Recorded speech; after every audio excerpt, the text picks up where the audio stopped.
They set it up, and they've carried through.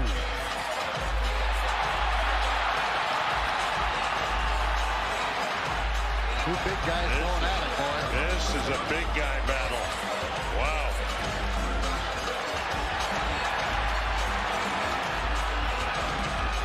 Well, an advantage for the Ranger. Remke had no helmet for Johnston, so those punches are going to hurt a little more when they land.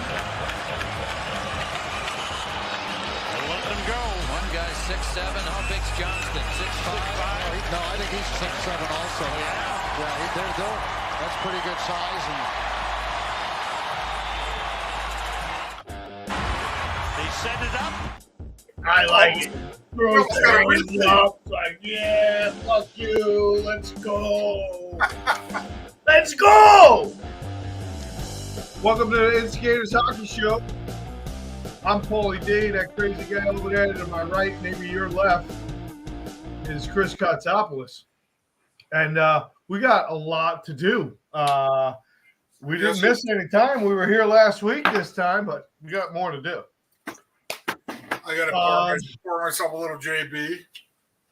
I got me a nice cold beer. Yeah, it's been a while. It's been a while since I had a few drinks, so I think I'm gonna have a couple tonight. No problem. Well, I hope you all grab your your favorite drink, and let's get ready to rumble around here. I got Chris Kotsopoulos over there in the corner. I got the Moose up there. And I got my favorite hockey guy. See the glowing hockey guy? Watch. There he is. Where's the red light, though? We need the red light. Well, usually I save the red light for very hot topics. All right.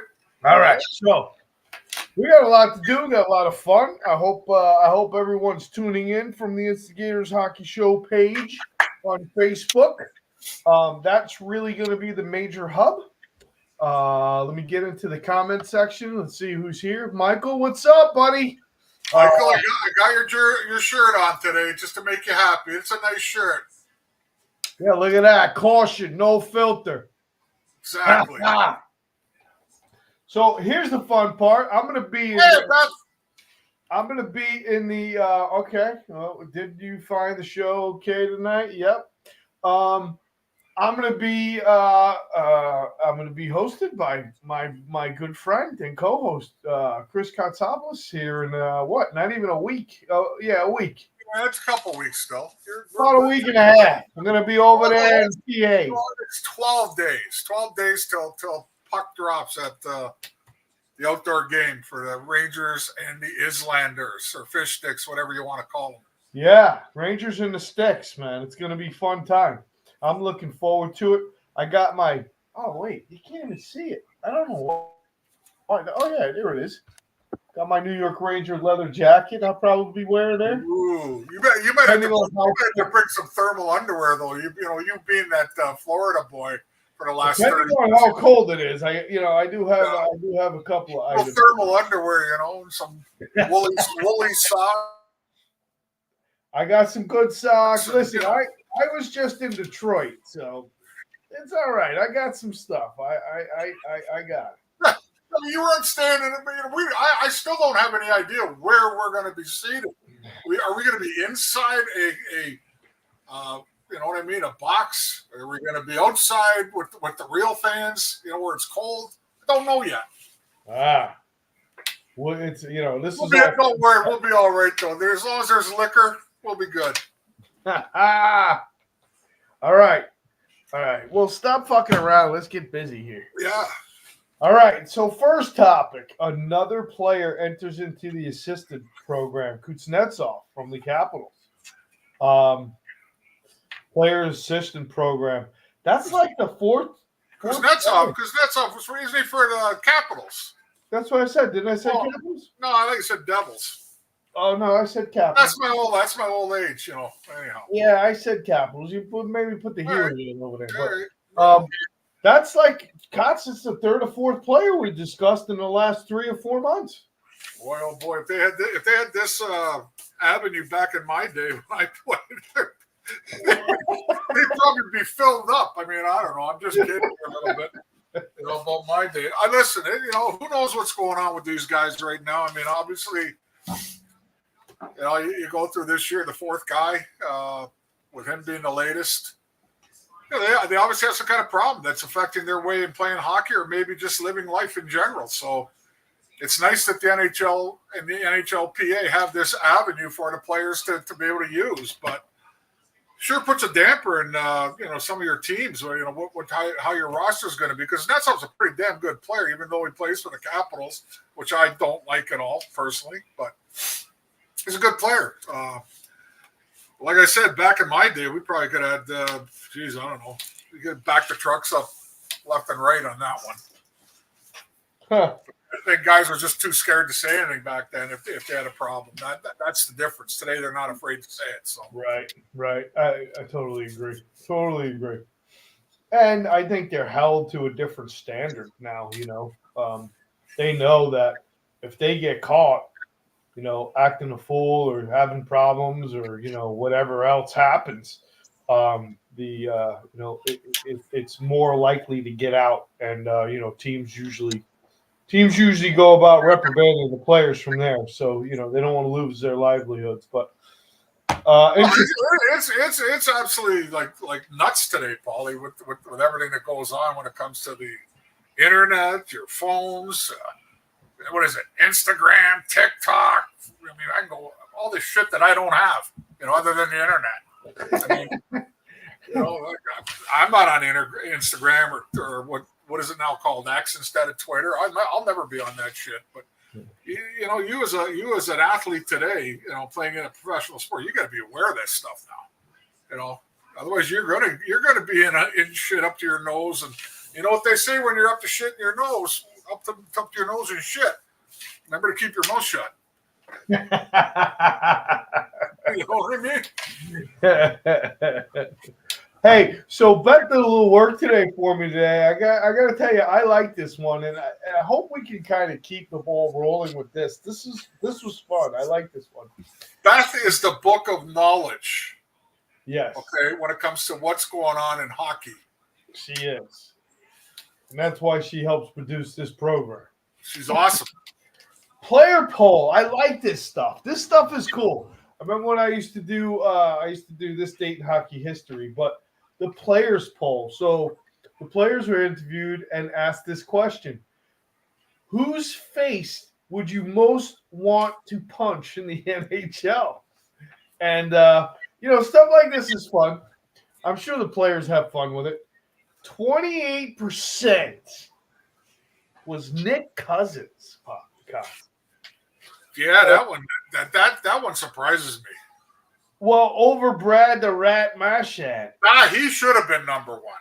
15%. So he should have been number one. Yeah, I mean, he gave up 13 points there, buddy. Yeah, go ahead with the next one. Who's the next one? After Marchand. Matt Tkachuk, which I was surprised. I don't listen. As good a player as he is, as a guy that you want on your team, I would agree with that. I mean, I don't know how long it would have taken me to do something stupid towards him with the way he twirls that stupid fucking mouth guard of his around. I mean, that's almost like some kind of cockiness. But then again, he's not the only one who does that. Are you going to wear the damn mouth guard, or are you going to eat it? Which one? They always do them things. It's annoying. It's annoying watching him do that. Then on top of his game, he does get away with the little cheap shots every now and then. But the mouth guard thing annoys me the most with him. Yeah, but he'll drop the gloves. Yeah, good. Michael Bunting. The stick always hurts more than a punch. Just remember that. Oh yeah, two-handed cross choke across the fucking forearm. Michael Bunting. Yeah. Wow. 4%. And then Connor Garland at 4%. I was really surprised with that. I was surprised. Yeah, I would never. Other players I'd like to punch. I know Bunting's a bit of a pain in the ass when he plays because he plays a physical game. He's got a little bit of skill, but Garland, I've watched him play. I don't see that, but then again, we don't know what's going on between the players on the ice, the chirping that's going on the ice, and all that stuff. But a lot of shit mine would have been Brad Marchand. As great a player as he is, all the things he's done, he should have been number one by a long shot. The Cousins thing, obviously, is because of the 2 hits he had this year. You know, the 2 cheap shot hits that everybody, was pointing out about him this year. Right. That's probably why he jumped to the forefront this year, where Marchand, and I don't know if you were watching tonight, but I was watching a little bit of Boston tonight. Marchand got it good tonight from, I think it was Pospisil or something like that from Calgary. He got thrown out of the game with a 5-minute major for giving Marchand a shot to the face after Marchand slashed the goalie and poked at the goalie after a whistle. I'm sure. So I think it's Pospisil. I'm not sure how you pronounce the guy's name from Calgary, but he came in with the stick and right in his face, cut his nose a little bit. They gave him a 5-minute major. But you know what? I'm one of these. Marchand, you deserve that once in a while. I agree with you. And I mean, that's the first thing you're going to hit is Marchand's nose. Well, he slashed him. What he did, the goalie Markstrom made a save and he slashed him and then boom, boom, 2 pokes at him. And then he jumps away like I didn't do anything. Well, by then the Calgary team just, pounced on him. And so it should be, because that's how things get handled in the NHL. And there's another guy, thank you, Michael, bringing that up. I think Ovechkin deserves a punch in the face, too. He's deserved one for how many years has he been in the league? 42 years in the league. He's deserved at least 42 punches. Oh, jeez. That's hilarious. So, anyway, I thought that was pretty cool. I like the player poll thing. That was good, Beth. Really like that. On the other side, I probably was going to go with this. Are you shocked that the Kings fired their head coach, Todd McLean? No, I'm not shocked at all. Fired. I'm not shocked at all. He made his name, I believe, and correct me if I'm wrong, coaching, was it in Detroit? When they were the big powerhouse as an assistant there, I think I'm correct on that. With Babcock, who's with Babcock? Yeah, I believe he was there when they were having their great run. I'm not positive, so they can straighten me out on that. But let's put it this way: where else has he coached? Let's see. He was in San Jose for a while, right? I know I'm right. Yeah, he was also in Edmonton, and he was in LA. Yeah. So. Well, what have you done for me? They fired him. Well, one of those. What have you really done for me? Yeah, LA's been up and down all year long. They've been hot, and then they got ice cold. They started cold, got hot, and then got cold again. So yeah, and I think what finally did him in was Drew Doughty coming out and blasting his team one night after a game, basically calling them a bunch of bitches. You know what I mean? Stuff like that. Yeah. And a couple of days later, they fired him. But that don't bother me. That didn't surprise me at all because he might be a great guy. He might be this. He might be that. But he really hasn't coached any team to a Stanley Cup other than as an assistant coach. I believe that's all I'm saying. Yeah. No, I don't disagree with you. I don't disagree. It doesn't surprise me. Hey, if everybody, I don't know why Kotze's not wearing the shirt, but he's wearing a pretty cool shirt tonight. And if you know Kotze, that fucking shirt is like him. That should just say his name. Don't ask me no questions then. That's what I tell people. Don't talk to me. Don't ask me no questions. I won't tell you no lies. All right. What else we got here before we get into the meat and potatoes? Well, I will tell you there have been a couple of trades, and the Rangers were rumored to be involved or at least interested. Monahan went to the Winnipeg Jets, right? Yes. And then Lindholm, we talked about last week. As soon as we talked about it, as soon as we got off the air, guess what? That trade was made. Yeah. So wasn't it funny how that happened? People are listening, man. People are listening. Yeah. So 2 big trades. Lindholm, we had discussed. He's got pretty good numbers in his career, and he scored his first game tonight with Vancouver. He scored. So, and did you say Monahan did too? Monahan, I don't know. No, Kuzmenko, who went to Calgary, scored. Oh, okay. Yeah, it's kind of odd how both players, they shared their teams and they both scored for their new teams. But listen, Vancouver has done a pretty good job of actually building their team to win in the playoffs now. Not only as good as they are in the league, think about it. They got Zadorov about 2 months, month and a half, 2 months ago. Remember that? The big defenseman from Calgary? They picked him up. Now they got a bona fide veteran center to back up what they got to start with. Yeah. So these moves were made, I believe, with the playoffs in mind. Yeah, where's Chris Drury? But we'll get to that. Hold on. Gotta pull that back. Hold on. You get going on that. I'm ready to counterpoint everything you're going to say tonight on that. Oh, buddy, get ready here. Here we go. Cox, your favorite thing happened this weekend. What was that? The All-Star game. Me laying on my couch all weekend watching like car shows and the All-Star game. Does anybody care anymore? I would like to do a poll. Do the hockey fans really care about the All-Star game anymore? The magical All-Star game that they've fucked so bad up. Pick your team and, this one and that one, and we're going to play 3-on-3, and it's just horrible. It's horrible. Well, Paulie, I as I said on our show previous and the shows previous to that, I stick by my guns. I didn't watch it. I did see the results of the skills competition, but I have got a lot of feedback from that. A lot of people actually liked what they did this year. So I don't know. I didn't see it. The fans will speak on that. I think it's like every sport there is now, Paulie. You got such high-paid athletes in the world, no matter what sport it is now. They're out there for a good time. Yeah, there's a little bit of competitiveness when it comes to the skills competition. The actual game part, there's no competitiveness anymore. You know what I mean? And I don't even know what they do. What do they play? Like 6-on-6, 3-on-3, blah, blah, blah. I still like the skill stuff. I think that's cool, but the games are stupid now. It's just stupid. Just stupid. Well, I don't know anything about it, so I don't know what they did. And I'm being honest with you, folks. Don't know. Don't care. I think that's hilarious.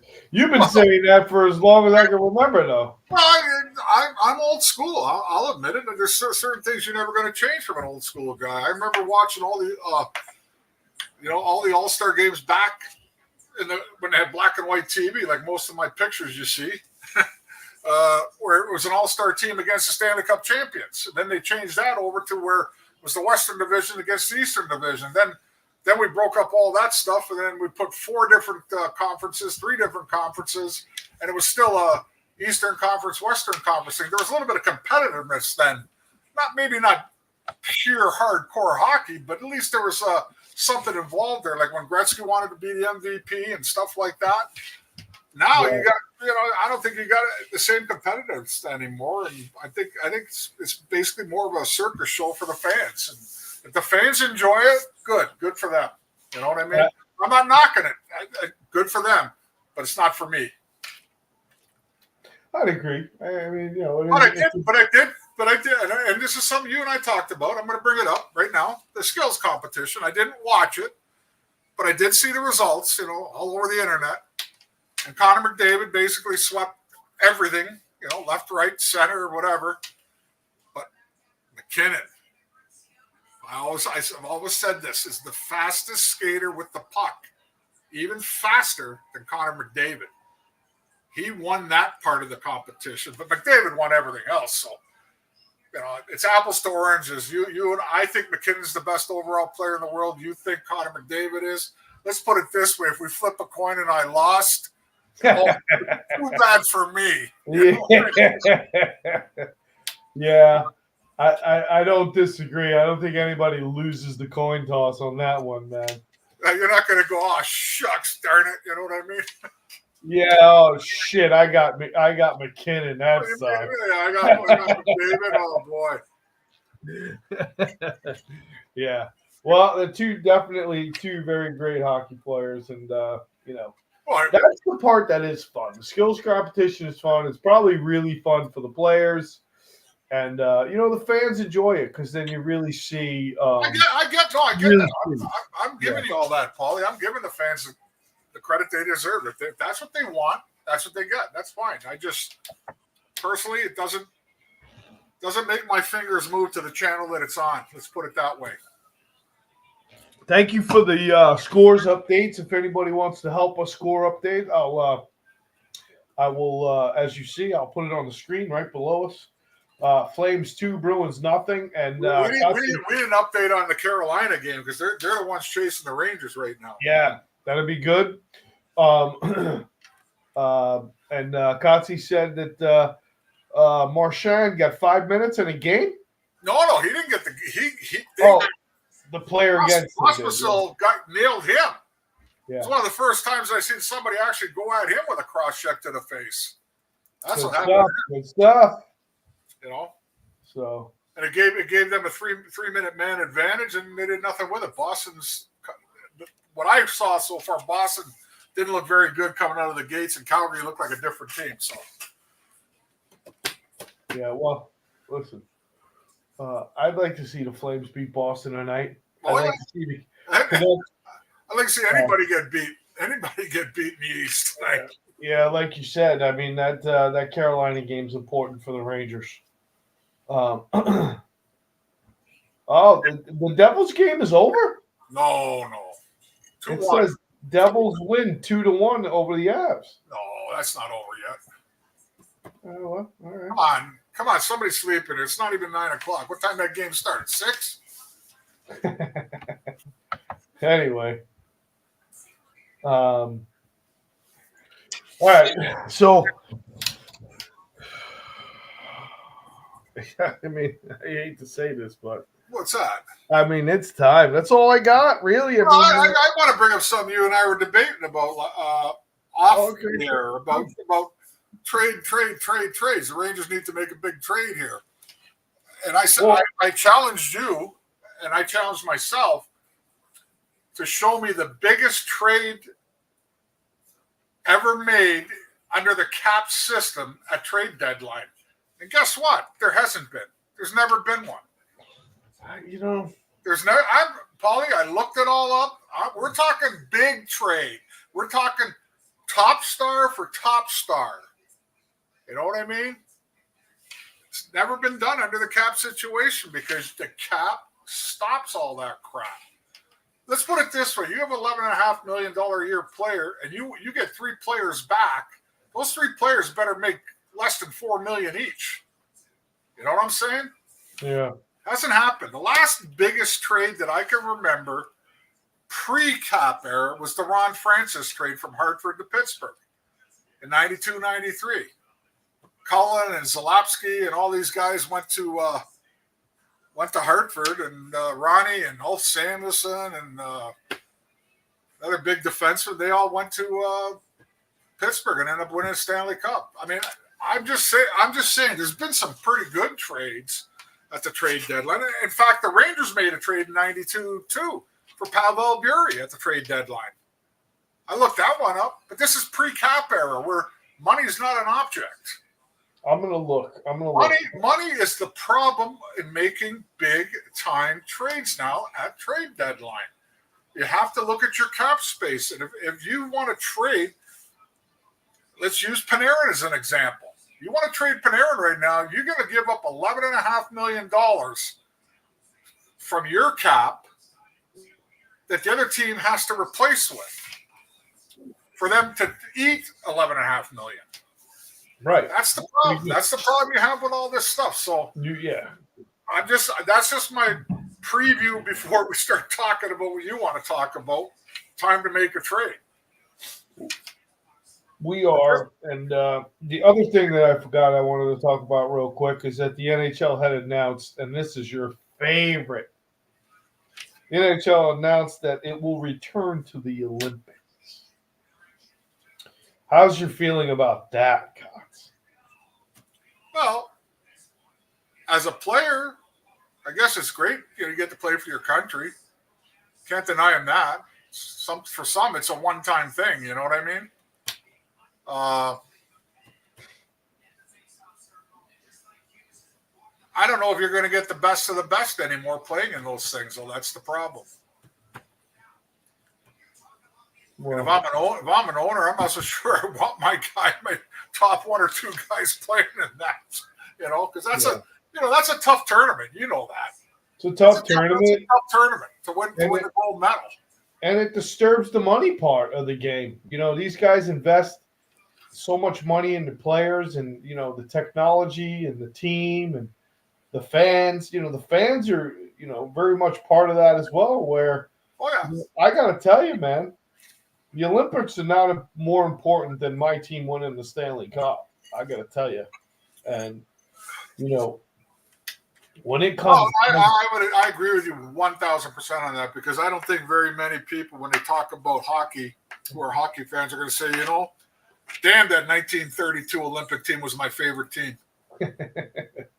Well, I You know mean, what I'm saying? You understand what I'm saying? I don't think people. Being honest, yeah. I mean, I don't understand it. If the NHL, first of all, the NHL is supposed to be displaying the best in the world anyway. You don't need the Olympics. Right now, Russia's not allowed in either, so maybe that's a good thing. Yeah. You don't need the break. You don't need any of it, really. And I just think it's detrimental to the game of hockey. Now, if it's in the off season, that's fine. But during the season, it's just a huge disruption to what the NHL is trying to do. Look at Anthony. Anthony, how did you get to know us in the program? You know, it's funny. We brought that one up there, Cam Connor. I played with Cam in New York in 80-81. Don Murdoch. Yeah, Doc Murdoch. Hell of a player. Just couldn't control the outside life. Yeah. We talked about that last week, too. Yeah. That's bringing up this Four Nations tournament, which I've kind of heard about. I have no idea what it really involves, though. Maybe we're going to have to look into that for next week's show. There's a Four Nations tournament coming up. I've read into it a little bit, but I still don't have an idea of what it's all about. So it's more disruptions of the NHL. I don't know if they think it's supposed to grow the game and the American. Listen, if you want to grow the game in North America, well, not in the Canada, but if you want to grow the game in America, you can hire me. Okay, I'm going to tell you how to grow the game here. First of all, make a real fucking TV deal, Gary Bettman. You're an ass. You screwed it up. You left ESPN to go to NBC. Then you left NBC to go to Hulu and the Disney and the fucking TNT. And you really screwed the pooch on this one, big boy. And you know, I got to tell you, I can't stand the fucking advertisements on the helmets because you can't do a good enough job in getting a TV deal. And that's the serious part of it, okay? If I'm being honest. You should have stuck with one network and grew. With that being said, the other part is you need to pick the right cities. Get the poor Coyotes out of Phoenix, because that's horrible. Okay? These teams that are struggling in their arenas that they can't fill have to be moved. Instead of bringing on new teams, you should move the old teams. And if I hear again anything about Atlanta coming back into the NHL, that would be the third attempt. This isn't baseball. It's not 3 strikes, you're out. Then we had the Atlanta Flames, didn't we? And then we had the Atlanta Trashers. And neither one of those teams, I think, even did a decade. Correct me if I'm wrong. You're not wrong. I mean, what are we doing? What are we talking about? Well, I'm gonna throw a little curve at you. I did read that the people that are in charge of the Arizona Coyotes, or whatever you want to call them, the Phoenix Coyotes, they say they're going to build their own arena. And they're going to keep them there. I mean, the last time we looked, there was 5,000 people. Yeah, but that, you know, I'm just telling you. So they're less than 5,000 because they're playing in a university rink right now. Yeah.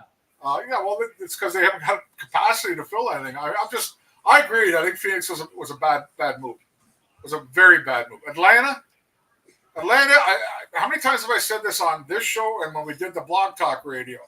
Atlanta, you may love your city and all that crap, but you guys are the worst sports city in North America.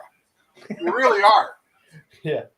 mean, you didn't fill out the Braves when they were winning their 10 National League championships in a row. You couldn't sell out those stadiums for baseball.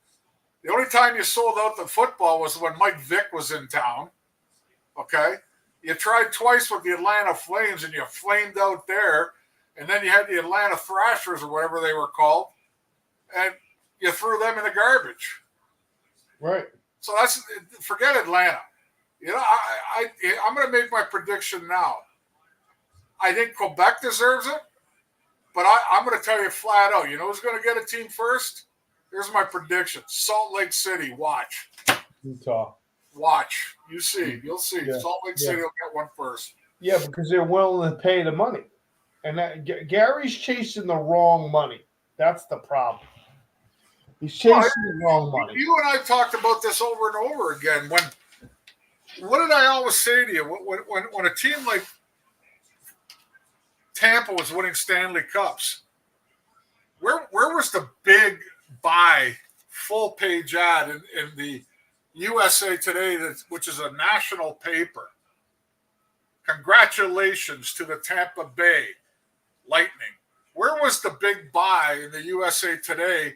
Congratulations to Team USA Juniors, Team USA when they win gold medals and they win world championships. Right.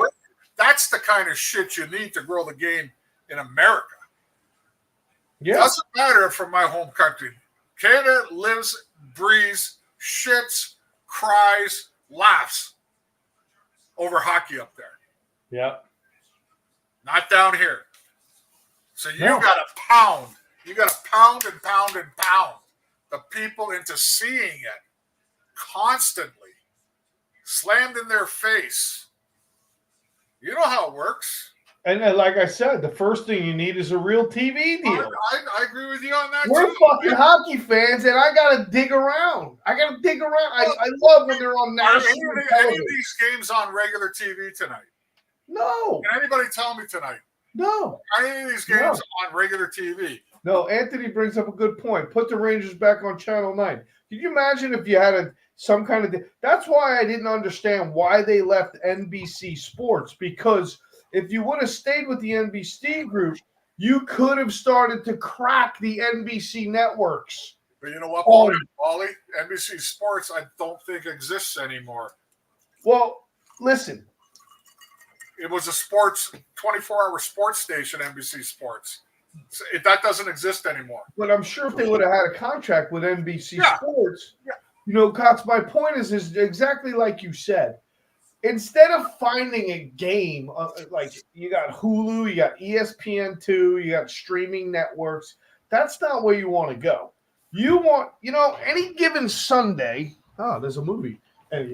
Any given Sunday, you can put on your basic CBS, ABC, or NBC channel, and you're going to get a football game. I agree. Gary didn't do the right thing. And when he left ESPN to go to NBC, it built up. And then to just shit the bed and not want to pay the terms of doing it, you got to put in to get out. I'm sorry. And you finally put the game on the map in an area where people can identify, okay, this is where I'm going to find my hockey games. This is where I'm going to – you can't keep jerking it around and moving around. Paulie, I totally agree with you. And Michael just came up with it. I guess ESPN Plus has some games tonight. Yeah. The question is, how many people have ESPN Plus? No. That's an extra you got to pay for with your cable company. Right. It's an extra. You know, I liked it, and maybe I'm really showing my age here, is when teams were able to run their own business and not putting it into a big group umbrella like the NHL has done. Remember when the Rangers were arguing about doing their own internet website and all that stuff there? Well, it goes back to the old days. Don't you remember when it was Chicago Sports Channel, it was Boston Sports Channel, New York Sports Channel, all that stuff, where the games were always on your sports channel of the team. Yep. They kind of still have that, but it's not as easy as it used to be. You know? But I just, I break it down to what I said earlier, Paulie. When there is something that happens that's so extraordinary, when the U.S. wins something or a U.S.-based Stanley Cup team, I don't see the hoopla all over the country. I don't see the hoopla all over the country about it. Like, where's the big billboard when you drive through Tampa when they won the Stanley Cup? You know what I mean? Where's that full-page ad? Where's, the World Juniors? I mean, that's awesome when the USA beats the Canadians. Even though I'm a little bit of both, mostly Canadian, that's awesome because that just proves how much the game has gotten better in the USA. Why not take advantage of that and promote it? They don't. That's where they fail, Paulie. That's where they fail, as far as I'm concerned, with the league. They fail on that department totally. Yeah, drives me nuts. Agreed. All right. But that's okay. Bad goal by Carolina goalie. Good. That's a good thing for us, Beth. That means Vancouver's ahead. Yeah, 3-2. All right, let's dig in there, Kotze. It's time. First of all, gutsy win last night. Against the Colorado Avalanche. Didn't look good. It didn't look good in the beginning. I thought the first period. I thought the Rangers played with a lot of speed last night, which we haven't seen in a while. I thought they kept the speed with Colorado, and I didn't think McKinnon's goal was a great goal, even though he's just magical. But 1-0, and I said to myself, I don't know, man. The Rangers seem like they're really in this thing. Quick was fantastic. We'll talk about some other players but for the first time I see Keandre Miller kind of get a little mad, and it was good to see. I thought that it was an imposter. I honestly did. Who's that guy? We'll get into that too, but go ahead, finish your point about the game. No, really, and I just wanted to bring up. I thought Jonathan Quick was fantastic last night. Kept the Rangers in. To keep the Avalanche at 1 goal is serious. You got to be good. I thought the Rangers played last night. I thought they played fast because Colorado was fast, and I thought the Rangers played fast. They struggled because I think they tried the extra pass way too much last night, especially Zibanejad. But they hung in there, and it was gutsy. It was a gutsy win, and I thought that they kept the pedal to the metal. And Panarin's goal kind of had eyes, and brought the team alive, brought the game alive. I just thought it was a really good game, fun to watch, really good goaltending. I thought the Rangers showed that they could play with some speed, which I was impressed. And they weren't horrible defensively, though they did have some big areas where Quick was good. But, Georgiev had to be just as good. I thought the Rangers had some really good up-the-middle chances. Well, the way I saw it, I slightly disagree with you about the first period. I didn't think they were that bad. I thought they started out the first 4 or 5 minutes slow. But I thought they were okay the rest of the way, and I thought they were okay in the second. The goal by McKinnon, whether you like it or not, was magic to me because he's going full speed. He blows by Keandre Miller at the blue line, and before Schneider gets a chance to come over, he's sticking, and boom, the shot's gone. I always said to you, not that I could do it, not a lot of players could do it in the National League. The guys that score the goals the most are the guys who shoot the puck before the goal is ready. Yeah, that's what happened on that play. Boom, boom, boom, boom, gone. So I think that was an excellent goal.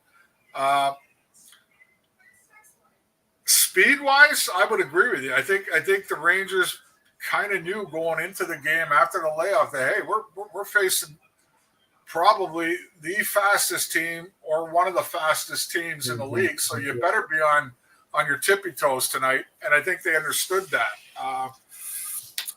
You looked at the game, Paulie. They were in it the whole way. I mean, Georgia, up until 8.5 minutes to go, Georgia, believe it or not, is outplaying Jonathan Quick. Think about it. He's winning 1-0. Georgia was really good last night. Yeah, he was good. I'm complaining about his game. And, at one time, as good as the Rangers were playing, it was like I was watching. I was going, damn, they just got to get that one goal because I could see it coming, but they needed that goal by Panarin. Yeah. Big time to get them going. And that was a big time goal. No question about it. And Jonathan Quick made that one big save just before regulation, right in the slot area where the Rangers kind of screwed themselves a little bit there. Listen, Jonathan Quick right now, you know what his record is? I'm going to tell you. It's 11-4-2. You know what his goals against is? 2.36. Okay? You know what his save percentage is? I believe it's 918 or something like that. Right now, Jonathan Quick is playing better than Igor Shesterkin.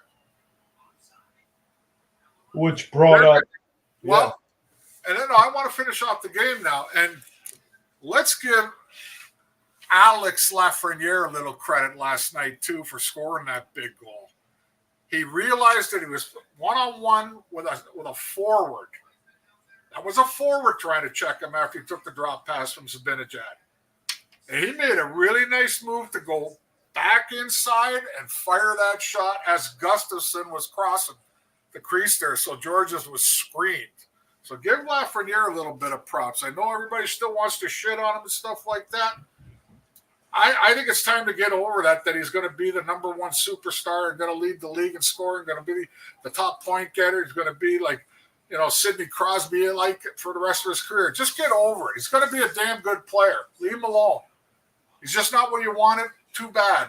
He's in his fourth year. He's got 30-something points already. He's got 13 goals. He's got a possibility to score 20-plus this year. Leave the kid alone. It's over. I'm over the fact that he's not going to be what you wanted out of a number one guy. The rest of the fans got to get over that shit.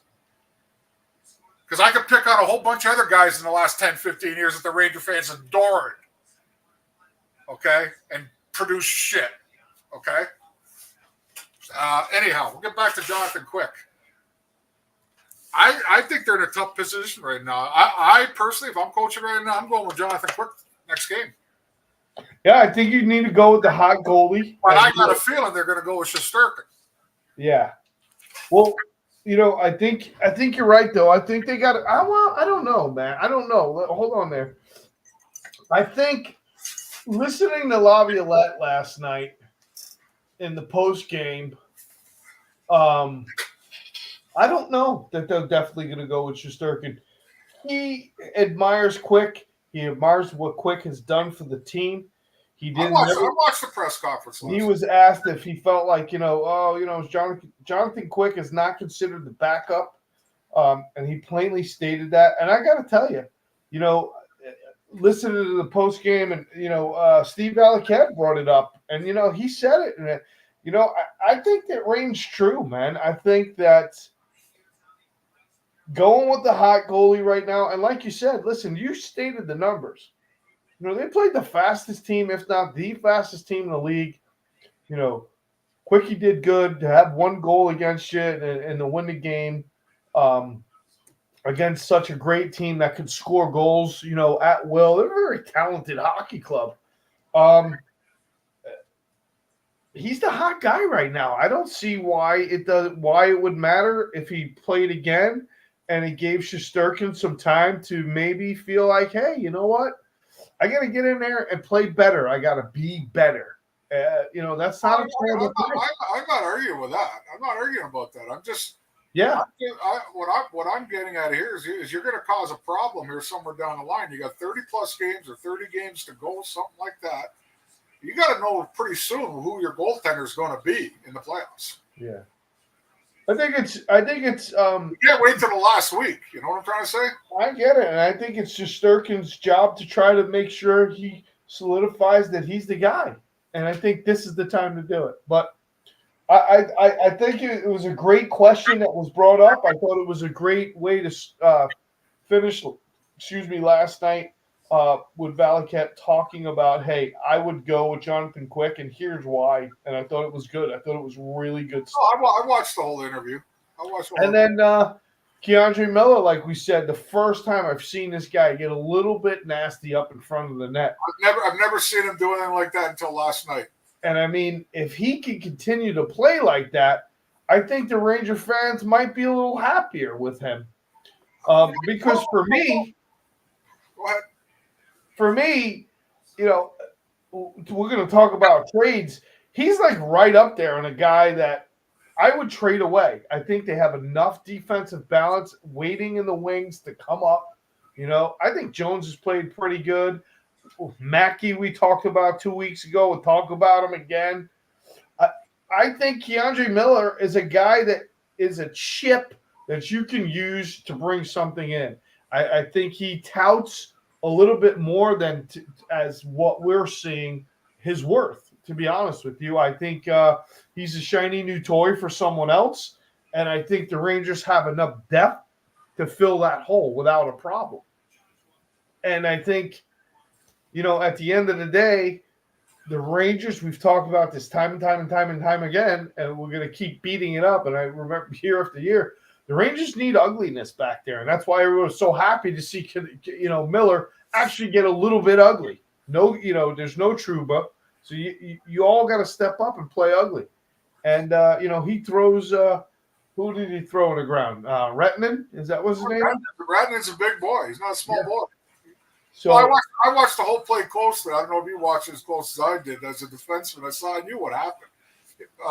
Keandre gave him a little bit of a shot to start with, okay? Kind of knocked him out of the way. And Ratman came back with a little soft cross check, and then he just reefed him one in the back of the net, shoulder area. And that's what got Keandre Miller mad. If that's what it takes to get him to play with that kind of aggressiveness, damn, suit me up. I'll cross-check before he steps on the ice for my team. You know what I mean?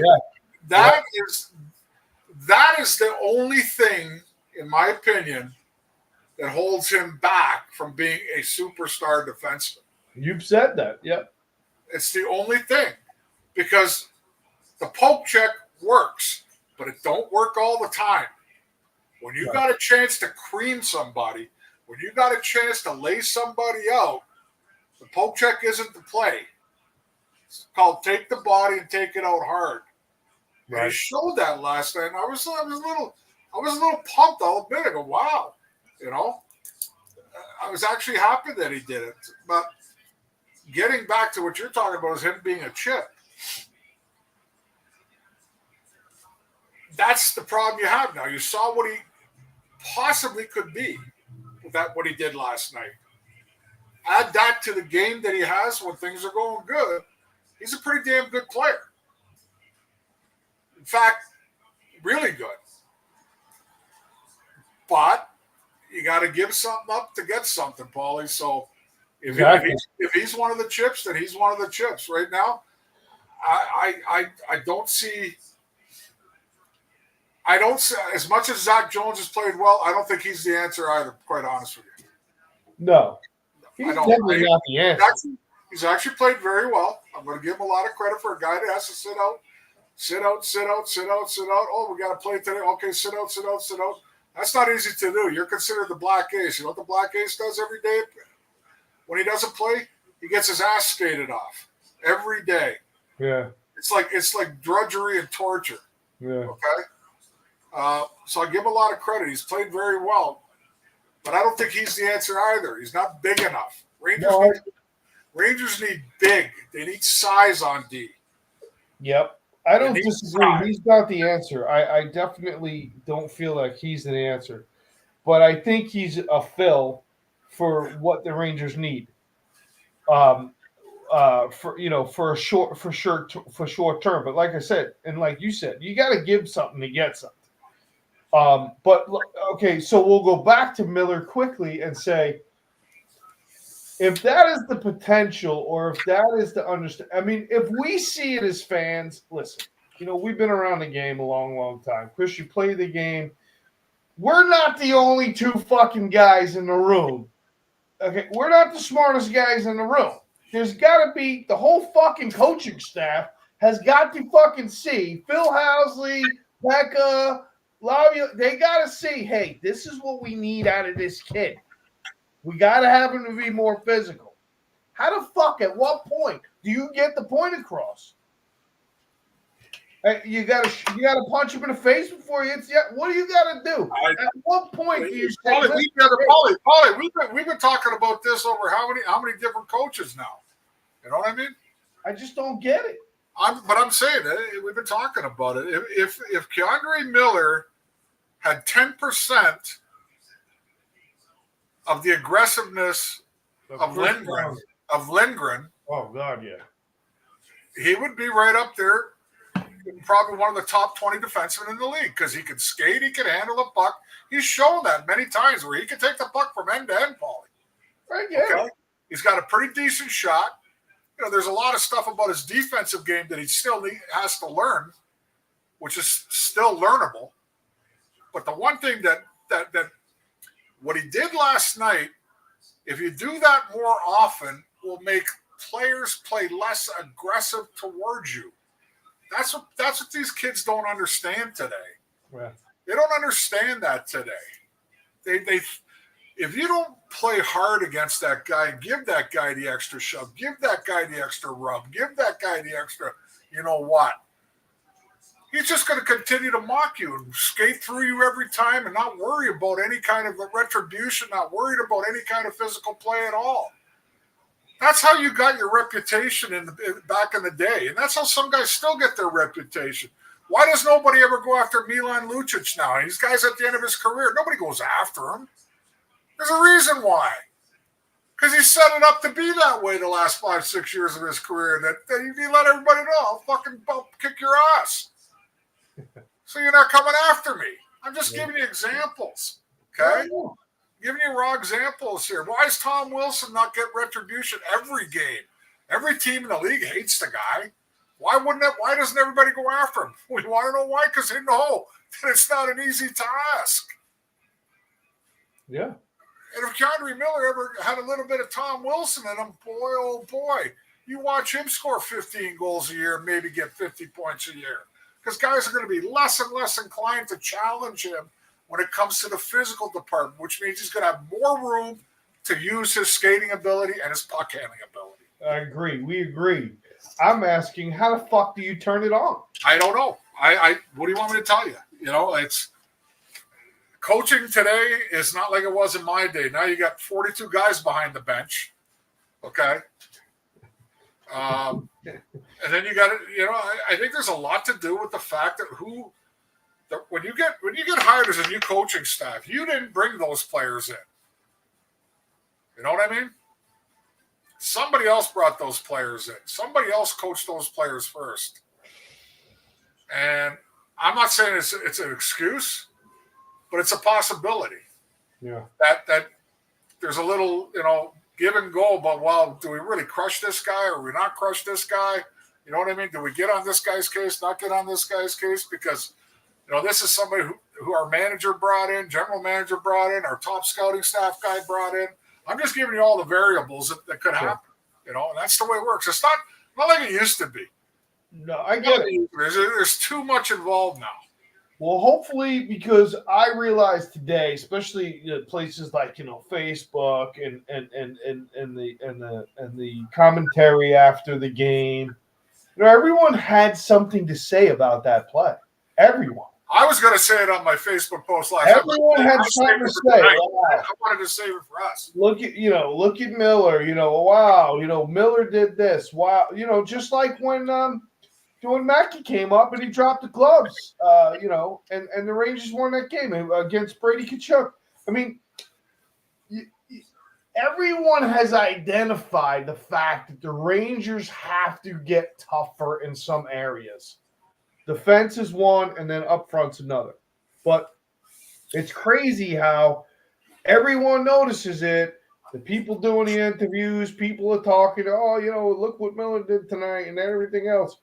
And yet it's time to address the player. Hey, kid, if you want to stay here, I need to see more of this. I need to see more of this. So I don't want to beat it up because there's so many other things I want to talk about. But you know what, Paul? There's another thing too that involved today. Like, and I'm not gonna say who, what, or where. I think the players today are soft mentally compared to the old days. Sure. I think they're way, way softer. Like like poor pity me. You know what I mean? That kind of attitude when things aren't going good. You know, I'm just saying it. I gotta say it the way I see it. So I think that kind of affects the way you coach somebody. Sometimes is this guy walking around on eggshells, or is this guy willing to take the verbal, discussion I'm going to give with him? What I think needs for him to play his game better. Bring up his game up to what he can be. I'm not so sure anymore. I'm just saying that. That's why I think they're going to be reluctant to trade him unless it's a really, really, really good deal. Because this is what they're looking for. You got to remember, Paul, he's only like 24, 23, 24. If he turns the leaf in that aggressiveness department, you got a good 6-7 years out of this guy. Oh, I get you. You know what I mean? I get you. You spoke about Lindgren, and I don't have time, but I was going to say too, man. I mean, I'm starting to worry about him, the way he plays the game so hard.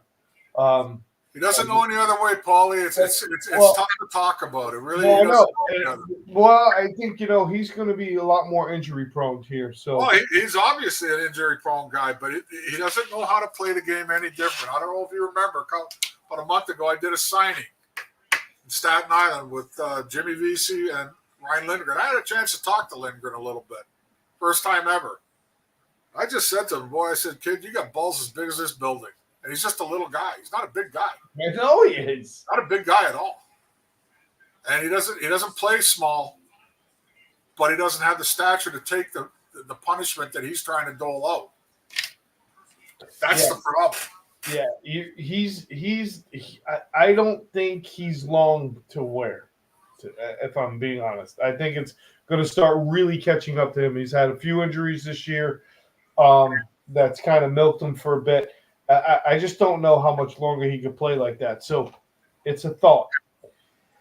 Moving forward with the New York Rangers, last two games, there was a lot of positives in what was a very ugly January for them. That it was. It wasn't great. It was less than average. I thought they came out the gate yesterday and played a really fast game. Very happy. Let's talk about the trade rumors because everyone wants to talk about it, and I know we spoke about it prior to the show. We talked about the ones that we talked about last week was Monahan and Lindholm. That didn't happen. Gone. They're gone. So I keep hearing two names. One of them, Adam Henrique. I don't know what we're doing. Are we trying to fill the Bonino hole there, or what are you doing? It's one of those, Paulie. At one time, Adam Henrique was considered a pretty big part of the New Jersey Devils.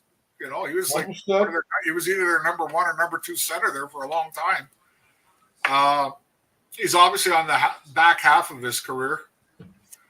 I would not mind that move at all if you get it for a cup of coffee.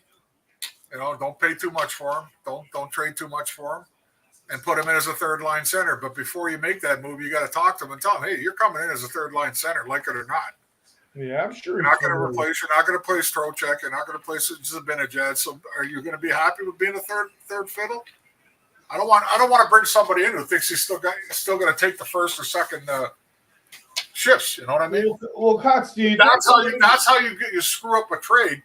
You disrupt what's going on by a guy coming and thinking he's better than the number one or number two guy. Well, I don't think he feels that way. That's how the players think, Paulie. That's how the players think.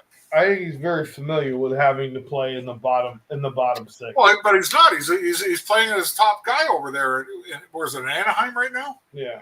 Yeah, he's playing as one of the top guys there. Well, they're also not one of the better teams in the league. But let's kind of. I want to slide around here a little bit.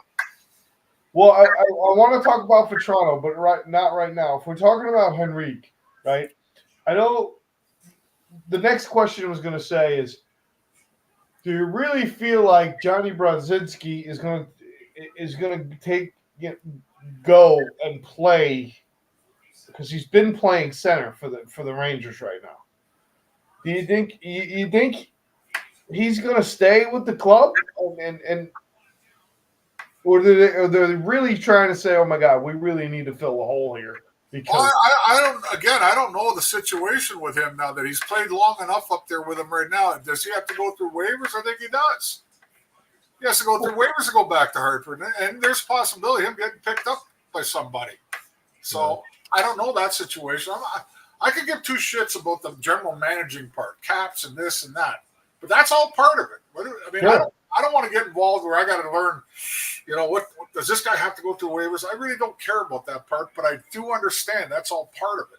But I don't I guarantee he's going to have to go through waivers if he's not with the Rangers. Understood. Okay?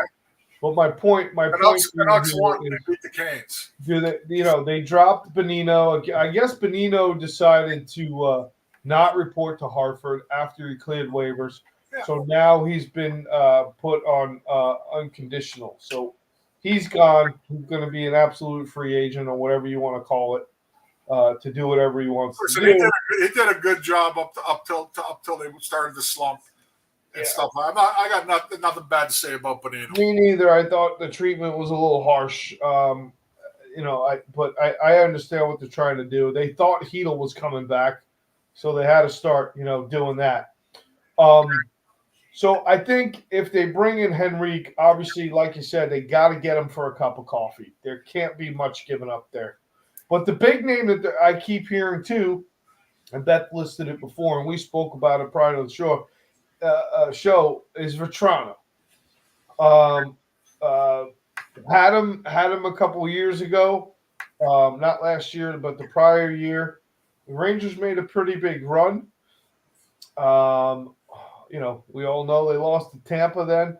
Well, Vetrano, I like Vetrano for one simple reason, and we spoke about this before. The Blake Wheeler project has got to get fixed. That's the first thing, okay? I still don't know what I really have a lot of respect for Laviolette, and I guess they really love this guy. He must be the best guy in the locker room ever in the world. And I like him, and I think he has value, but not on the top line. And I think Vetrano as a right wing would fit in. And you said, Kotz, he's a right wing with a left-handed shot. I mean, I still think the Zibanejad line has to get a little more identity and be a little scarier than they've been all year. They've been real hot, real cold. Well, really never that hot. You got that right. They've been up and down. They've been lukewarm and they've been ice cold. And I think if you can get a guy like Vetrano, and I looked him up, he's got 38 points. I think he's got 22 goals. 22 goals. I remember his time with the Rangers in a few games I've seen this year. This guy likes to shoot the puck. He likes to shoot the puck. And on a Ranger team, I like anybody that wants to shoot the puck rather than pass the puck. Especially on that line. I think he does good because I know Zibanejad just seems to be looking off the shot a lot more than I like him to and doing a lot of passing. So what do you give up for him? That's my – what are we going to give up for him? I don't think – Thank you, Beth. You came up with – he's got a $3.65 million salary cap hit. So what is it, a capo? Well, you got a little more, maybe a little more. I don't know. Remember, you're only going to rent the guy. You ain't keeping him forever. No, I know. I don't know if I give up Kakko. I don't know. I'll give up Zach Jones for him. But again, I would have to. We would have to see. What are we talking? I think if you get rid of Kakko, you better get somebody who's going to play for you.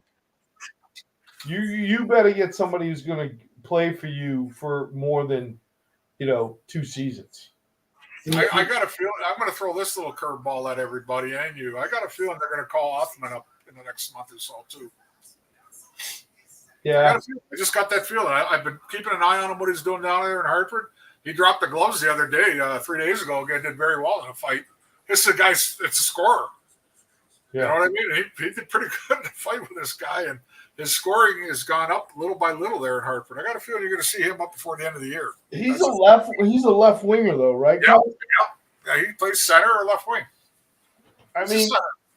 I'm really looking for the guy that's going to fit on that first line because, like I said, I know that. Who really is the first line then? Like, is it going to be Panarin, Lafreniere? Well, you know what I mean. I meant to say this is You're talking about the top two lines. I think they need to drop Wheeler down a little bit. Okay, drop him down to the third line. Drop him down to the fourth line, anywhere but the second line right now. I mean, right. I got a lot of respect for the man. I got a lot of respect for the guy and all that stuff there. But Zibanejad and Kreider need to get their asses going too, though. I mean, it's not just all Wheeler and anybody else has played with them. They've been like, circling the wagons and not really doing anything on a consistent basis. I think Kreider's got 1 goal in his last 20 power play attempts. You know what I mean? Something like that. I looked that all up today, and their power play right now went from first to like third, but their last, I don't know how many games, it's been not very good on the power play at all. No, I don't disagree. I think Vetrano would be a good pickup, but does that fix what you're going to need in the playoffs when it comes to the grit stuff up front? Yeah. If that's the case, then you got to move Will Cooley up somewhere too. You got to give him more ice time because you watched him, I've watched him. I love him. Big fans see it. The man can handle the puck. He can handle the puck. He's got soft hands for a big guy. And I think right now he's just waiting for that opportunity to play with a number 1 or a number 2 line on a consistent basis. Can they get him to adjust? I mean, Kakko came back. They put him on the first line. I think they put him on the first line for what? A game? And they dropped him again. Now he's playing it on Will Cooley's line with Brazinski. Yeah. They're trying to get that line. They're trying to get that line going, but I mean, you know how I feel about it. I'm just saying, when is the time for Will Cooley to jump into that top 2 tier?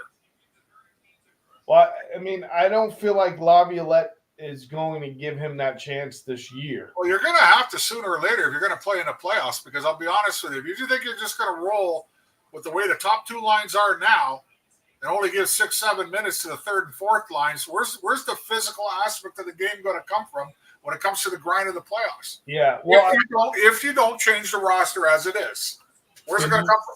Yeah. No, listen, that's why we're having this conversation. You can't hit when you're sitting on the bench. Yeah. No, I get it. Well, I mean, where would you put Cooley? You can't. I mean, I got no problem moving anywhere. Top line, second line, doesn't matter. He's a left wing, though, correct? Yeah. I mean, I don't know. I'd like to see him play with Zibanejad, but I don't know. I don't know. What do you do? How do you move that? Do you put him on the left wing? How about putting him on the power play once in a while? Yeah. Put him in front of the net. Yeah. On the second. How about giving the second power play a little bit more time than the first power play, because the first power play is not really doing the job lately. Yeah. Well, there's a lot of things we could discuss here, Paulie, but I still think deep down they need to be more aggressive. They need to be more physical. I still think there's plenty of scoring on the team, even though they showed signs of not being able to put the puck in the net.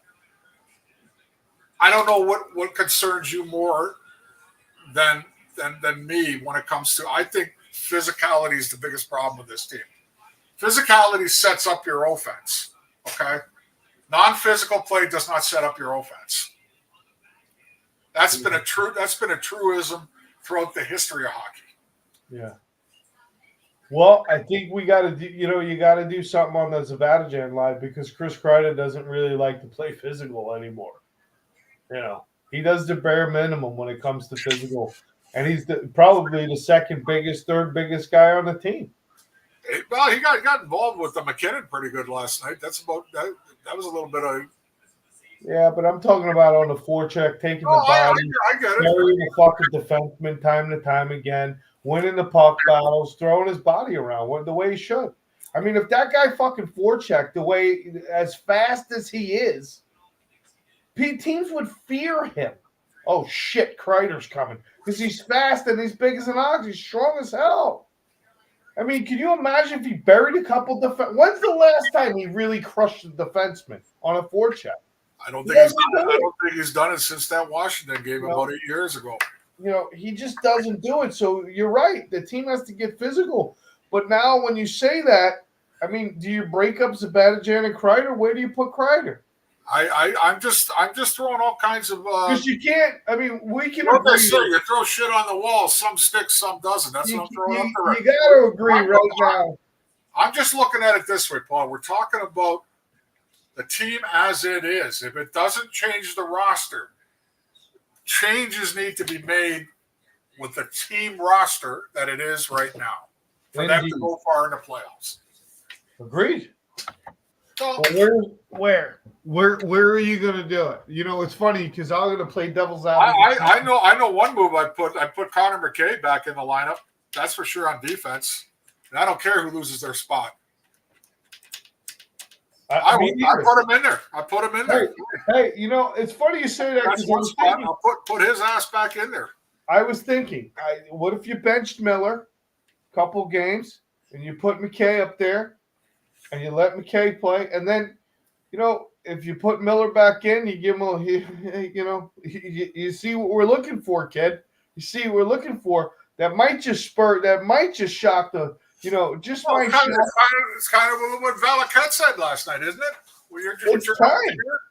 Yeah. Like basically Valaquette said, like in cleaner terms, well, tough shit, Sisterkin. You better wake up. Otherwise, this guy's going to play instead of you.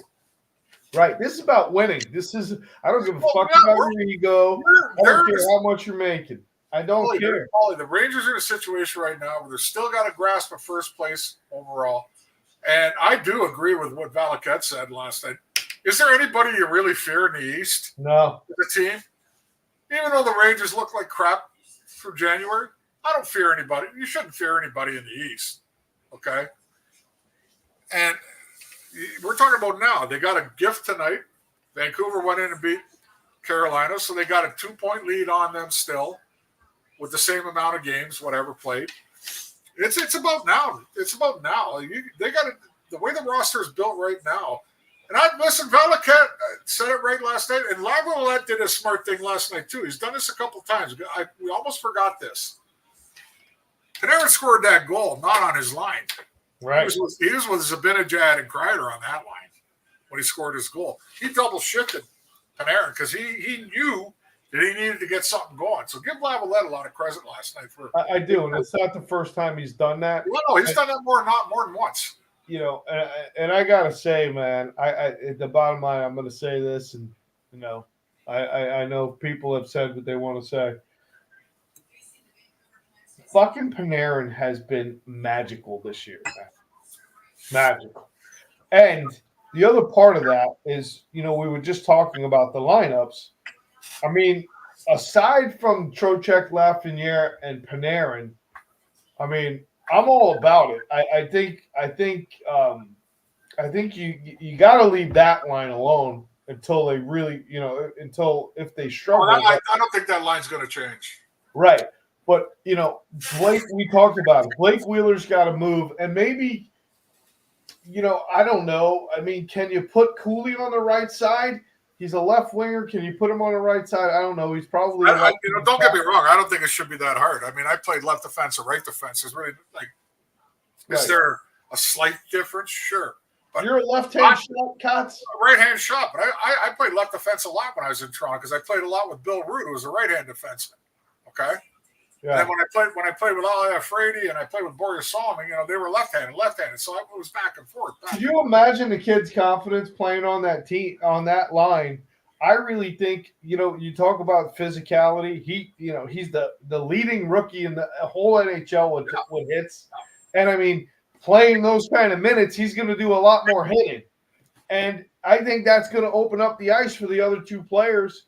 Well, the best is yet to come for Will Cooley. Oh, without a doubt. It's all about him still learning the game, still learning the speed of the game, still learning the ins and outs of being an NHL player in his first year.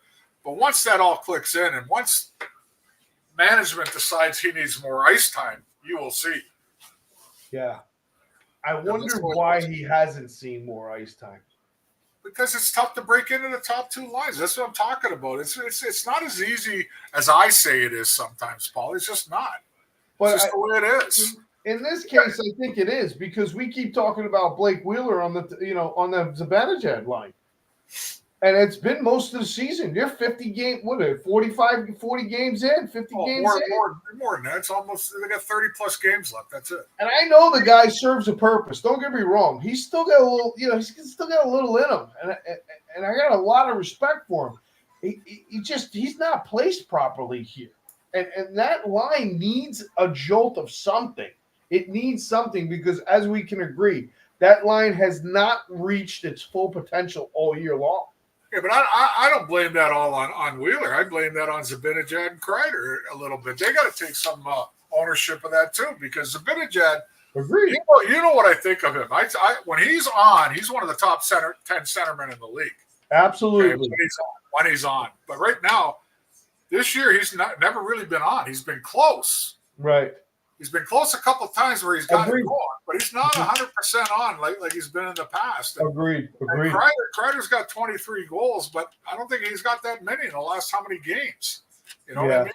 And most of them are these guys are still important, very important for the Rangers to support what Panarin's line's doing. Exactly. But I'm just thinking about the roster. I guess the way the roster's set up right now. I could see I would make a couple of changes of who plays up here, who plays down here, who should be in the lineup, who shouldn't be in the lineup. Go ahead, make the call. That's just, I want Connor McKay in the lineup. I want him in there. I don't care if you have to dress 7 defensemen and drop a forward. I don't care. Other than Trouba, he's the only guy that plays that way. Yeah. Actually, the one game that he plays more of that than Trouba does. Think about it. What I saw in that kid, he's not a kid, he's played in the league before. He dropped his gloves, he shoved guys out of the way after the whistle, he gave guys shots after the whistle, and he had a little bit of offense to him. What more do you want out of a guy? Right. And he showed that he's not willing to take any shit from anybody, which I cannot say for 2/3 of the Ranger defense.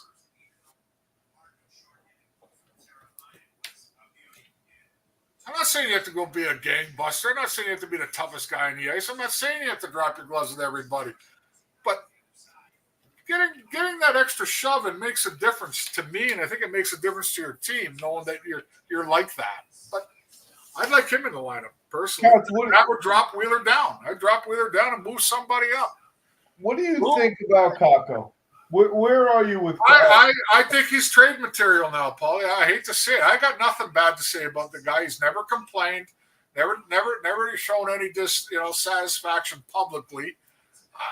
I think it might be time to trade the guy. It might be honestly time to trade the guy. I mean, you got a guy like Othman waiting in the wings. You got guys like Sikora down in the minors. These guys are all waiting to come up. And, Kakko's been around a while too now, kind of like Filipino. Not as long as Filipino, but he's been around for a while.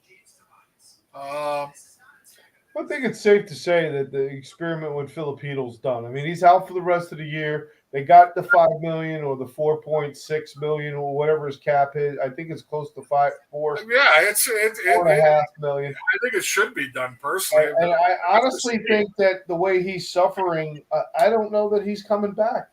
So let's get rid of Filipino. We get rid of the Filipino idea. Kakko is the name that's being thrown around for. Well, it probably should be because he was a highly touted draft pick. At times, he shows that he has that ability. But it's never come. He's never even come to what Alex Lafreniere has done, Paulie. Think about it. Has he? Go look at his numbers. You tell me. No, he hasn't. So. No, he hasn't hit the score sheet. There's obviously a reason why Lafreniere is up with Trocheck's line and Panarin, and Kakko's not. I don't hate the guy, trust me, but he's a good market. He's a good chip in the market right now. Right. You know. Now, if there was a forward out there that you could get, who would you get? Oh God, are you kidding? What are the, Now you're talking about no cap era. no. What do you think the Rangers? What works for the Rangers? You said they need to get physical up front. What works? Well, I like your Radko Gudas pick.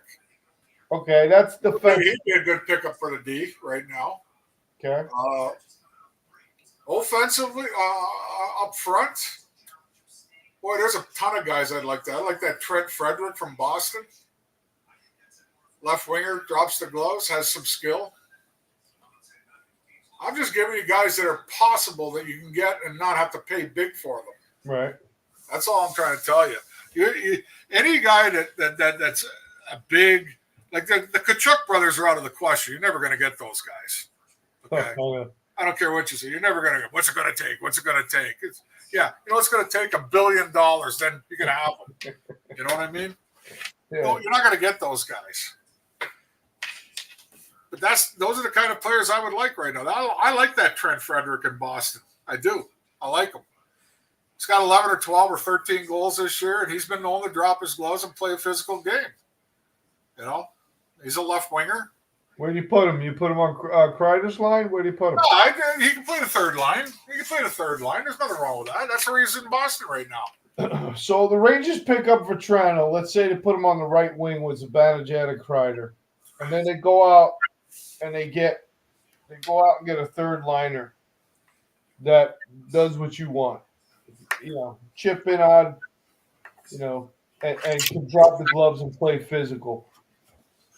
You mean to tell me you don't think the Rangers could give up? So let's say they give up a Kakko, a Jones. I mean, Jones is ready for the NHL, and I'm sure a team would dig in on him.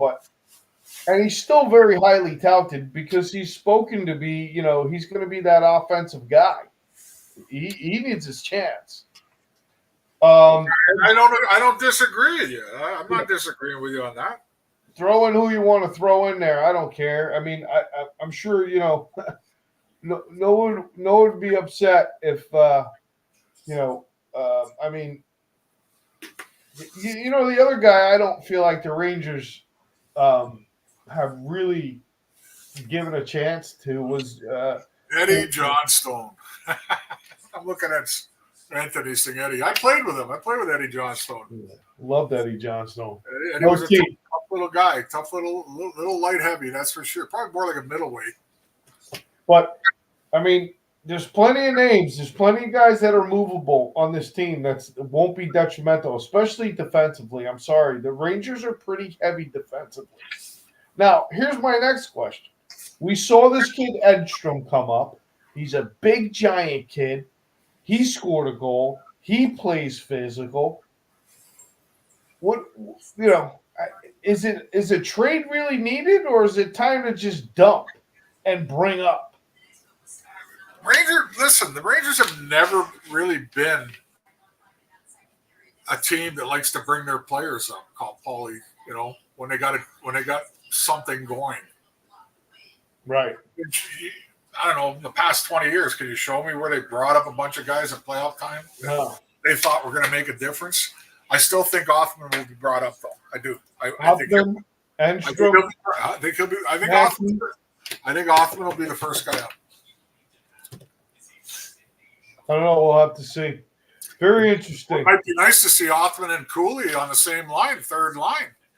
Like they tried there a little bit for a couple games when he came up this year. Michael, you know how I feel about Rempe. He's on the fucking beginning of the show, going with Johnson. Rempe'd be good to like. Rempe'd be good. Like here's a perfect scenario. Okay, once you get in the playoffs and the playoffs start, there's usually 5 or 7 guys that are hanging around the team outside of your 18-man roster. Okay, you know what I mean? Mm-hmm. Rempe'd be a guy to be nice to bring up, and just in case, like say you got to play Washington and Tom Wilson's being a dickhead. You know, through maybe third game or something, he's being a dickhead, so you put Rempe in for the 4th game. That's the way it was done in the old days. I don't know how much today, but we used to have like 5 or 6 guys. When I was playing for the Leafs and we were in the playoffs 3 years in a row, we had 5 or 6 guys outside the roster that were practicing with us every day, just in case something happened. A guy got hurt or, we needed something. We're going to be that kind of a guy. Because you're going to bring him up now. He's not going to play much, Paulie. He's a centerman. He's not going to play much. You can bring him up for that one game now, in case you want to take on a Wilson or something. But that's not going to happen. Well, listen, I'm just looking at the way the roster is right now. If you don't make any moves right now, you can still make improvements by moving players up and moving players down. I know I'm repeating myself, but that's it. That's all I got to say about that right now. Well, I don't disagree. I think the Rangers have a lot of tools in the toolbox that they're not using. And I think, like I said, I have a lot of respect for Laviolette. Matter of fact, congratulations for passing Al Arbor last night. But in the end, I'm still not – I still don't understand some of the decision-making and don't understand why Blake Wheeler has continued to stay on the top line, the second line, whatever you want to call them. And why guys like Enstrom and Rempe and Oppmann and, Mackey, these guys, these are the times to showcase these players. And, I mean, if – I hate to say it, and I know right now with the current roster – Goodrow is a guy who kind of mixes up and forechecks and things like that, but he's a big cap hit, man. I think he's making just as much money as Vetrano is. No, he's not. I think he's making like 2.7. Well, I don't know. Something like that. I don't know what. He's making like $3 million. Yeah, I think he's over $3 million. But you're subtracting some of the grind guy immediately there. Then who takes his spot as the grinder? Not when you're bringing up guys like Rempe. If you're bringing up a guy, if you're bringing in, just for example, you're bringing in Vetrano and you replace him with a Goodrow, okay, vice versa, you just lost some of your grind, period. Vetrano's not a hitter. Vetrano's not going to hit anybody. He's not going to play physical. No. Cots, that's not what I'm saying. Yeah, but you're kind of like, you want no, Vetrano. What I'm saying is would the Rangers have Rempe, they got Enstrom. We're not going to bring those guys up, Paulie. I'm telling you flat out. Well, flat out. I don't know. That's a Paulie D dream. You gotta. You can go to bed at night like Ben Wilson used to put people to sleep in fights. You can dream that. I know you're right. I know what you're saying because I'm not arguing that they shouldn't or should. They probably should let these guys get a little more ice time. But right now they're in a race for first place in their division. Okay, that's the first thing on their minds. Yeah, of course. Right now they want first overall, not second or third. So you're not going to bring up guys like that right away. You're just not going to do that. And Goodrow, whether you like it or not, I mean, he's not performed as well offensively this year, but neither has anybody else on that fourth line. BC got off to a hot start, and he's done nothing offensively lately. I know. Okay?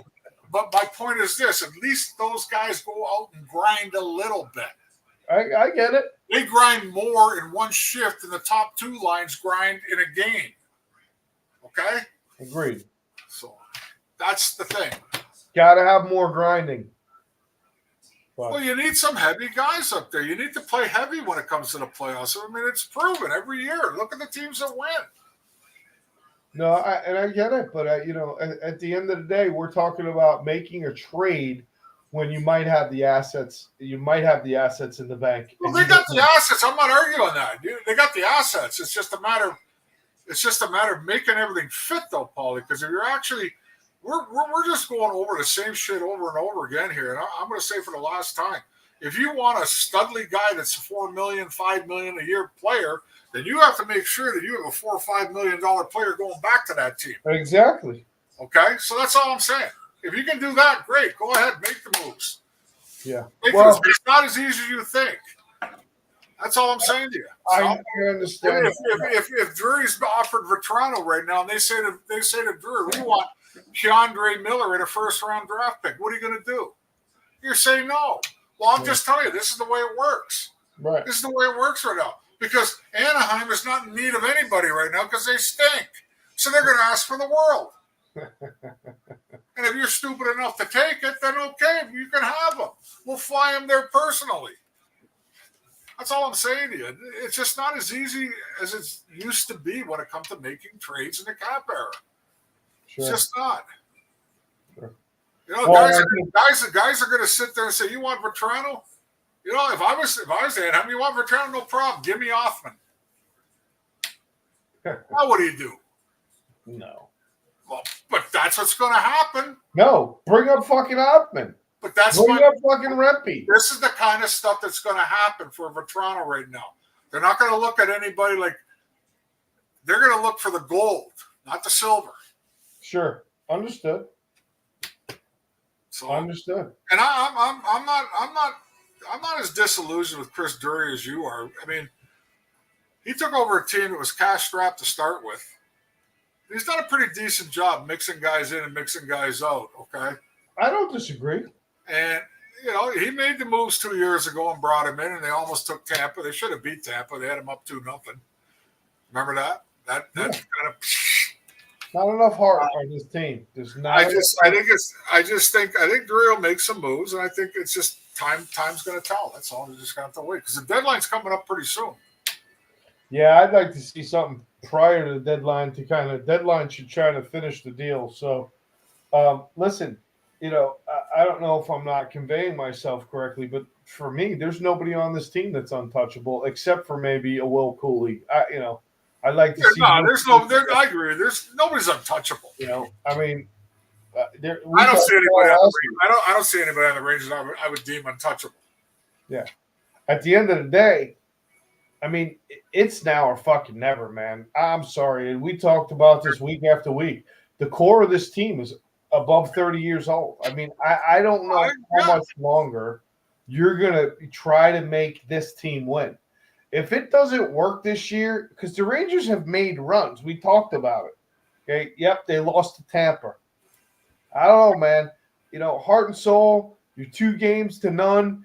We got screwed in that third game in Tampa. Remember the penalties on Kruba? Remember that bullshit? I mean, they wanted Tampa to win. Let's put it that way. Yeah, and you know, Stamkos's goal flew off his body. I mean, nothing went the right way. But at the end of the day, man, and then the first round knockout last year by the New Jersey fucking Devils. That was a choke. When you're up 2 games to none. That was a choke. There's not enough fucking heart. There's not enough heart. I'm sorry. That was a choke job. There's not enough heart, and you got to find the heart. But they choked. That's just a complete choke job by the players. That's not on management. That's not on coaching. Nope, I agree with you. 110%. You know, so this is the year that they better be cunning. They better make some deals because this team needs to make a fucking run, man. Bottom line. And if it doesn't make a run next year, I want to see Enstrom, Rempe. I want to see Othman. I want to see all these fucking kids. Sell the motherfucking team up, get rid of the fucking bullshit at the bottom, and start again. Yeah, but you see, I hate bringing it up to you.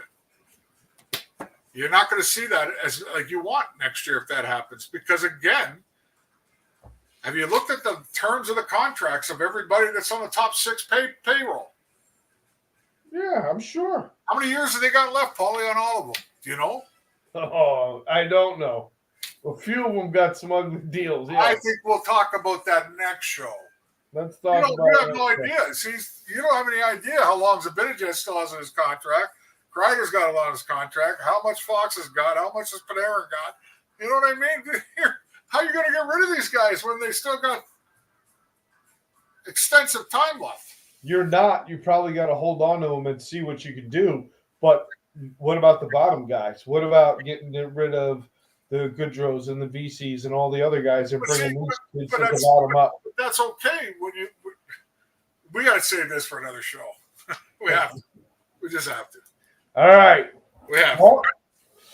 Next week, I don't know what we're going to do next week. Probably Wednesday. I got to look at the schedule. I haven't looked at the schedule. We'll figure it out. Tuesday, Wednesday next week, and then I'll be on a plane Saturday, heading down to you, buddy.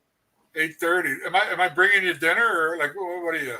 No. You gonna eat the peanuts and crackers on the plane or what? I'll eat before I get on a plane. That's the good part. It's a Saturday anyway. And Then then I gotta put your ass to sleep right away with the dogs. Then we gotta get up early to get to the thing the next day. I thought you were coming in on Friday. Give it a day. I was trying, All right, no problem. but I was trying. But this is better. Well, no, I'll be there at a decent time Saturday. It's not a problem. I'll be there at a decent time Saturday. Be there at 8 o'clock. You stay up until fucking 3 o'clock in the morning anyway. What time's the game on Sunday? You know, 3:30. Yeah. So what time you think you got to leave here to get there? Probably noon, right? At least. Oh, I'm going to be cutting into Katsy's nap time. Fuck yeah. I'll be up early. You want me to cook something? You won't be up early. The dogs will make you stay in your room. Don't you worry. Oh, fuck, that's right. You'll open that door. You'll think it's like The Omen, the movie The Omen. You ain't opening that fucking door. Fucking open the door, and there she is. That bitch. I'm gonna let Boss sleep with me. Boss is great. Boss is awesome. But Luna's awesome with me, but he won't protect me against Luna. That's psycho. Luna's still a killer queen. You know what I mean? I'm gonna have to call Lisa from my bedroom. Yeah. Is it safe? Is it safe to come out? Just like Marathon Man, is it safe? Oh my god. All right, everybody. Well, I don't know if there's going to be a show after this month. So we'll see if I don't get eaten alive. Paulie, the next time you see Paulie, he'll be a pirate with one peg leg. He'll be shredded. I'll have a shredded beef. Oh boy. Hey, right back. How are those Canadians doing? They won tonight, I hope, against the Capitals. All right. Well, I'm going to cut the broadcast. All right. Thanks, everybody. Good night, everyone. We'll see you in a week. Probably Wednesday, but I'll let you know. Good night. All righty.